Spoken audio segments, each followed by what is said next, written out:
Alright ladies, so we're going to take a look at how to use the first derivative test for trigonometric functions. We're going to follow the same rules, except we're going to make sure we use the unit circle to help us out. So yes, you have to memorize our unit circle. So if you look at the directions, they're exactly the same as previous problems. It says state the increasing and decreasing intervals of the function. Then find the x-coordinates of all local extrema, identify each as a local max or a local min.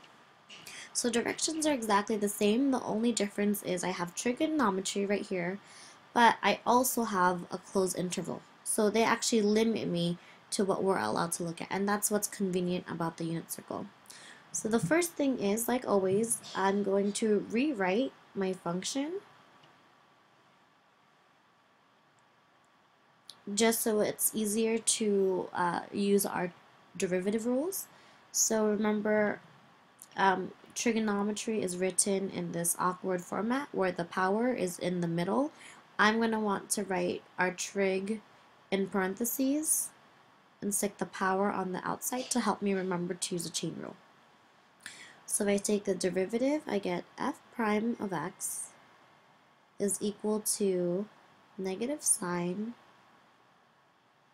of x plus 2. Using the chain rule, I use the inside times the derivative of the inside. And I set this equal to 0. And like in previous problems, I'm going to factor out the sine of x. What I get left over is negative 1 plus 2 cosine of x equal to 0. So we set both of these factors equal to 0, and we'll use the, we will use the unit circle to help us solve this, right? So first thing is, I need to find out when sine of x is equal to 0. And if I draw our unit circle, we know that we are allowed to use the entire unit circle since it tells me to go from 0 to 2 pi, right? So if I label our main points, I know this, this, this, and this. This point here is 1, 0. This point here is 0, 1. This point here is negative 1, 0. And this point here is 0, negative 1. What we also notice is that this is 0, this is pi over 2, this is pi, this is 3 pi over 2, and this right here returns back to 2 pi. So if you recall, sine is the y value on your unit circle, and anytime my y value is equal to 0, it happens first when x is equal to 0. It also happens when x is equal to pi. And it also happens when I go back to 2 pi. So we know these 3 points are critical numbers. We then do this factor right here. I set that equal to 0, so negative 1 plus 2 cosine of x is equal to 0. That gives us 2 cosine of x is equal to 1. That means cosine of x is equal to 1/2. And if you remember, all students take calculus. We know that cosine is positive only in these two quadrants, in quadrant 1 and in quadrant 4. So if you remember your unit circle, we know that the angle that has a cosine, which is the x value of 1/2, is equal to pi over 3.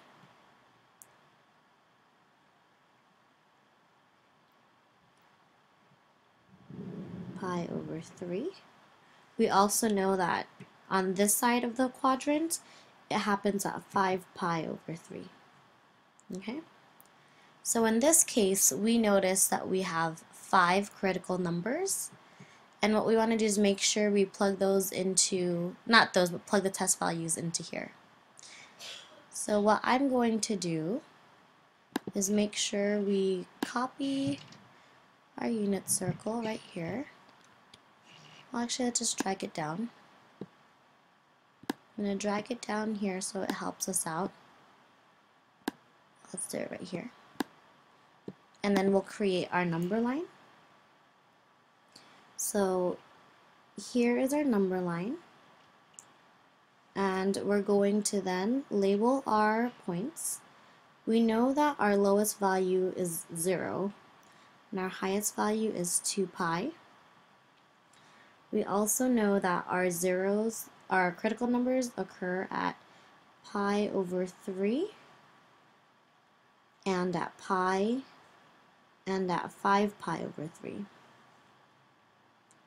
So what I'm going to do is make sure we pick numbers that help us use our unit circle efficiently. I'm also going to make sure we write our derivative up here. So we have f prime of x was equal to sine of x times, I believe it was -1, yeah, plus 2 cosine of x. Okay? So in this case, a value that would be nice to use is, let's say, pi over 4. I like pi over 4 because that's an easy unit circle value to remember. And then here, well, between pi over 3 and pi, why don't we use pi over 2 since those values are easier to use? Again, from pi to 5 pi over 3, we should use 3 pi over 2. And because 2 pi is part of our equation, we are allowed to use 2 pi in this section right here. So let's go ahead and take a look at the signs for each of these. I'm going to start with this factor first because all we need to know is what quadrant we're in.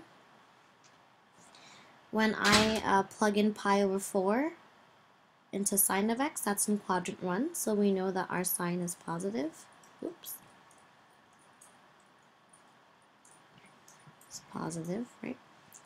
When I plug in pi over 2 into sine, our sign here is also positive. When I plug in 3 pi over 2, our sign is a -1. It gives me a negative. And when I plug in our 2 pi, our sign, actually let's use a different value.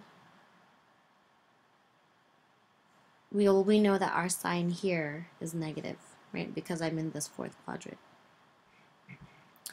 So we go ahead and we start plugging in our other values. We know if I plug in right here, I would get -1 plus 2 radical 2 over 2.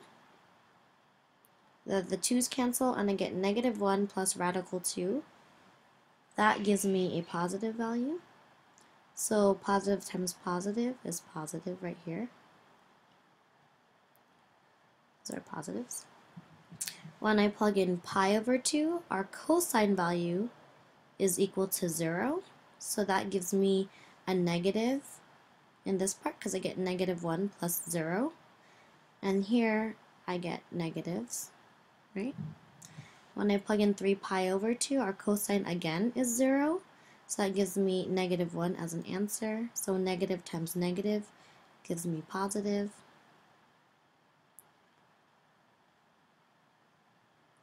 And in this case right here, we can go ahead and plug in. Let's do our value. We know cosine in this section is radical 2 over 2 again. And that's going to give me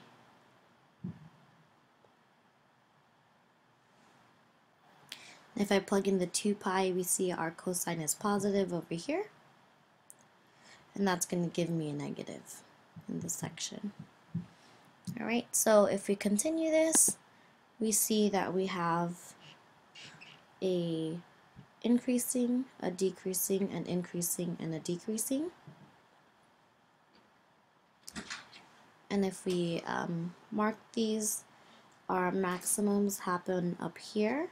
So our maximums are when x is equal to pi over 3 and 5 pi over 3.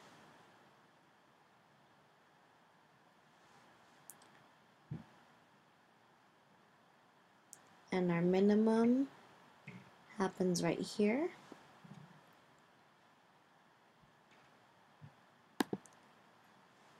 Let's rewrite that. So our minimum is when x is equal to pi.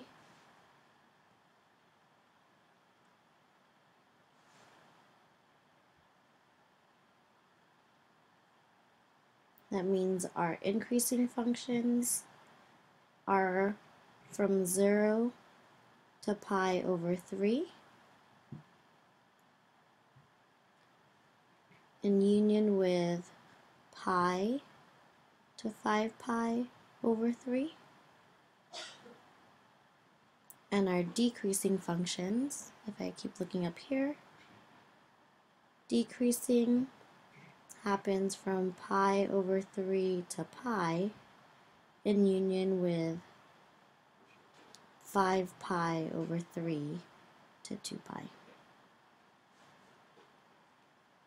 So the unit circle actually helps a lot in these sections because it really helps you determine the signs and whether or not I'm increasing or decreasing.